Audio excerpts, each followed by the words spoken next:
Now this, the United Nations has withdrawn their worst-case conclusion on climate. Now, they had been thinking that temperatures would go up by 8 degrees Fahrenheit by the end of this century, and that the polar ice caps would melt completely. Daniel Turner is with us this morning. I thought that UN declaration abandoned that forecast. I thought that was a very big deal for climate science. It really was, but I think there needs to be a reckoning, because this wasn't just a mistake in climate calculations or in science. There are whole countries that destroyed their economies. The UK shut down the North Sea oil and gas, right? We have entire nations that have crippled themselves and made themselves energy poor because of climate change. And not only that, generationally, how many young children have grown up with real climate anxiety that are convinced they're going to die?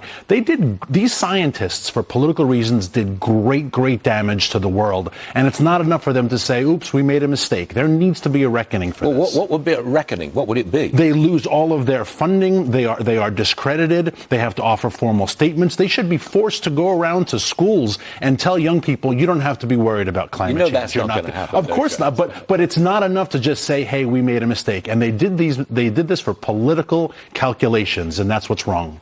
I want to take a look at your latest op-ed. It's on Fox Digital.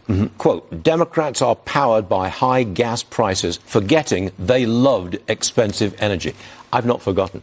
I remember back in the Obama days, he wanted $5 gas, so we would drive less and CO2 emit less. Yeah. They started this. Remember when he said we wanted European-style pricing? This was going to be good for, again, the climate. This was going to be good for climate change and for this energy transition. I'm not surprised Democrats are taking advantage on high oil and gas prices, although it's dropped quite a bit today. There's a political election coming up. They're going to profiteer from what is in the news. But this same party not long ago said, hey, this is good for the world. It's good for climate change.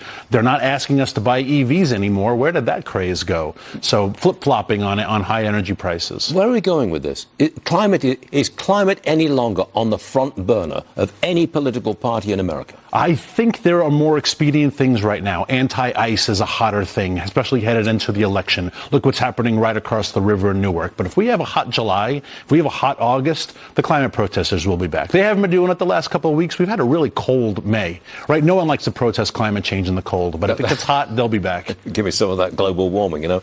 Do you think climate's over?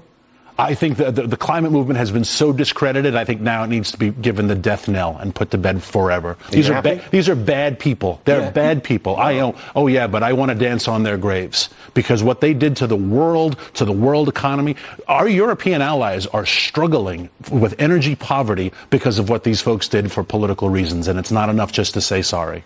Daniel Turner is pounding the table for us. Good stuff. Thank you, Daniel. Thank you. Appreciate it. Thank you very much.